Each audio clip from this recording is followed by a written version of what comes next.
lui, elle a pris le tribalisme. Mais oui. C'est encore plus pire que d'être rwandais. Maintenant, pour revenir à la question, parlons Assemblée nationale. Tout d'abord, je considère que Kamere était voté président de l'Assemblée nationale contre la volonté du chef de l'État. L'Assemblée, monsieur, pas l'Assemblée. Ouais. Contre la volonté du chef de l'État. Kamere a prouvé de quoi est-ce qu'il était capable. Il s'est fait élire à l'Assemblée nationale par le député. Kamere est le choix des députés, était le choix des députés nationaux. Les choix, pas les choix, papa. Ouais. Était le choix des députés nationaux.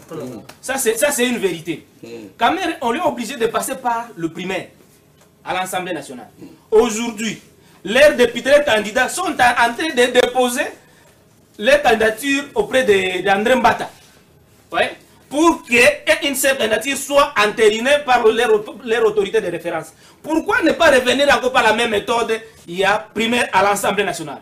Ils savent qu'ils veulent avoir un élément, quelqu'un à qui ils vont dicter leur volonté. Tribal. Et nous savons leur volonté, c'est quoi aujourd'hui? Quand vous analysez l'actualité politique aujourd'hui, le débat sur le changement et la révision de la Constitution a refait surface. En quel moment? Mon aîné là c'est bien dit ici, le pays est divisé, le pays est agressé.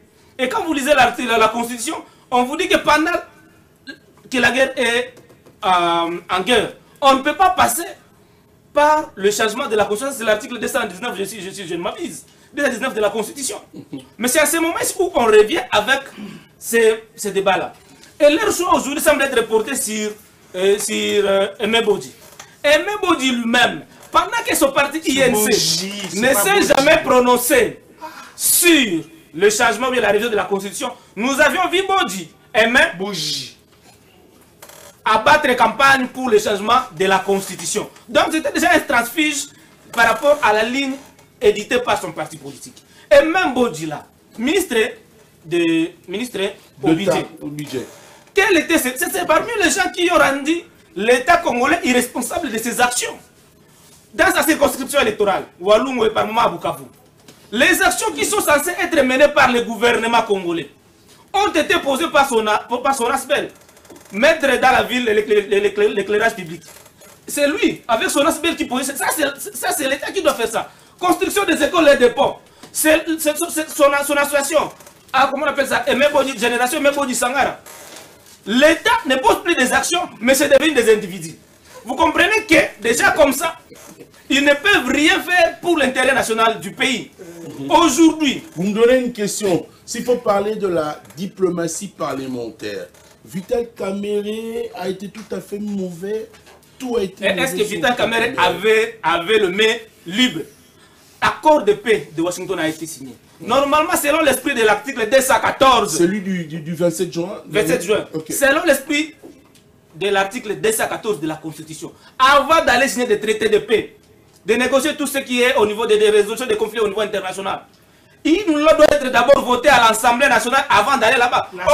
On a escamoté les prérogatives de Kamere à l'Assemblée nationale pour aller faire voter des lois qu'elle aujourd'hui regrette.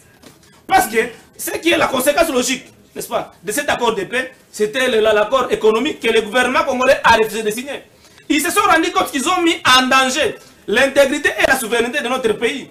Ici, nous parlions toujours que nous sommes agressés par le Rwanda. Quand ils sont allés signer l'accord de paix de Washington, ils ont dit quoi? Que le Rwanda a pris les mesures défensives contre notre pays. On ne parle plus d'agression, mais nous parlons maintenant de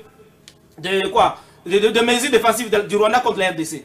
Dans le même accord, pendant que la résolution 2773, gagnée grâce à Dr Denis Mukwege, donnez l'ordre, ça vous n'êtes pas informé, grâce à Denis Mukwege, je m'assume. Oh. Donnez l'ordre, n'est-ce pas? Demandez au Rwanda de retirer leurs forces sur notre territoire. Demandez à ce que les vaisseaux puissent se retirer et laisser cesser les faits immédiats. Mais également, ça demandait à ce qu'on puisse démanteler toutes les administrations parallèles mises par Nanga.